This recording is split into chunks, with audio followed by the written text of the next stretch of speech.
Paul, we've talked a lot about the things that Brad does for you guys. But when you look at a series like this, he obviously has so much success in his career against Toronto in the playoffs, Lightning as well. But of all the things he's brought to you guys, how valuable is that experience he just has against all the teams you guys have to go through to get to where you want to go? Yeah. I guess that's more almost directed at him. So in terms of how he plays, there's a whole nother level of the game that the coaches kind of aren't involved in.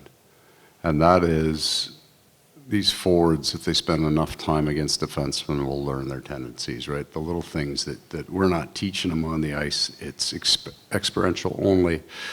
But then they do share that, and that's kind of what we're excited about with that line. You got two young guys that get to learn from somebody who's spent a lot of years in the league against certain defensemen, and he'll share that. And it's great for those two younger players to have that experience with Brad. I know you don't go to the penalty kill meetings and all that, but what kind of a challenge does this specific power play offer to teams with the five forwards and the talent of those five forwards? It allows for more interchangeability. You don't see on power plays with a defined defenseman up top him rotate very much, right? He'll move side to side, maybe get down on the flank, but there won't be a lot of interchange that happens. And there's more with a five-forward power play. You can start at the top and end up at the net, and they've got enough experience doing those kind of things, so there'll be quite a bit more movement, we feel, in their power play. But your PK has been so good. Are you pretty confident that you're going to hold your own, if you will? We'll find out tomorrow night. Okay. If your penalty kill is not very good, you don't have to live with it too long because you're out of the playoffs. So you've got to have a solid penalty kill to get to the next round. I think it's more important than your power play. And I'm not allowed in the meetings, so. Last one for me, Matthew Tkachuk not out there. Yeah, that's all by design.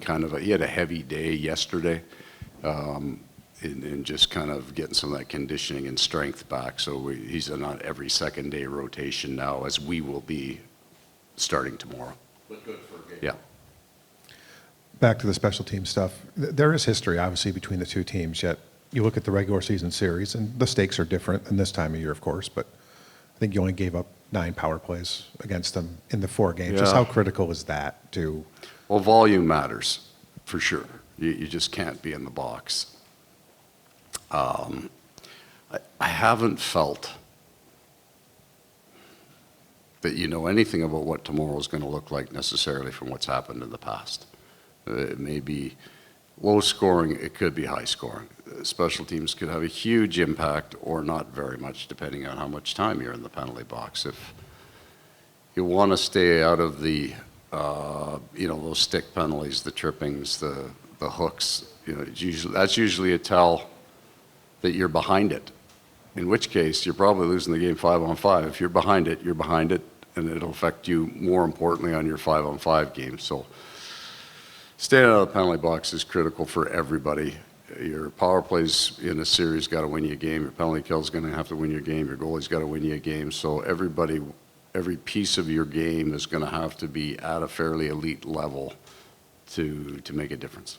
And he's probably not as celebrated as some of the other acquisitions in the last year, but what has Nico brought to the room, to your group, to the PK, all the things that I would look at that. For? Yeah, I look at that a little bit like when Aaron Ekblad's in our lineup, it changes the structure. So Nico's been going out with Luosterainen, if you want to call it, in the Stenlund hole, right? That was the idea last year. Having Brad then also, we've really added 2 really good penalty killers to our group, and so you get the depth. It doesn't necessarily mean that you're a dominant penalty killing team, but what it means is I'm not running Barkov and Reinhart big minutes. So it's allowed us to spread that out over some good players, have a fairly high quality of penalty killers going out, but we're not burning people out to do it. You've coached against some elite goal scorers. What kind of stands out about Auston Matthews and going against him? You know what, you'd be better off talking to a goaltender or a goalie coach about that. But one theme for all of the elite goal scorers, it's hard to pick up when the puck comes off their stick. And that would be the thing about Alex Ovechkin that makes him so elite. You're just not sure when it's coming off. And all of those guys have the ability to shoot a puck in all different areas across their body. They can shoot it from their feet, they can shoot it from the outside, they can change direction. So that's why I never played goal. All right. Paul, is there anything 2 years later that sticks out about that 48-hour whirlwind when you won Game 7 in Boston? You went right to Toronto and you kind of punched them in the mouth a little bit. Well, I don't remember that series of words, sir. I do think the team that comes off a Game 7 series is just in rhythm, and there's an advantage. Now, it may not continue because fatigue will eventually change and the series changes. So there is an advantage sometimes playing every second night and just keep it going, and I think that.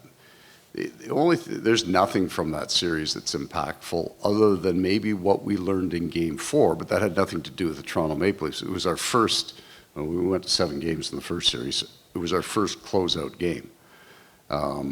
And we learned an awful lot and what happens when you want it real bad and how that translates into the things you do with the puck and your feet. So we would have talked about that game, but it's not specific to Toronto. It was the first time we had a chance to close out a series, and we were tight that night. So we do talk about that. Okay, guys.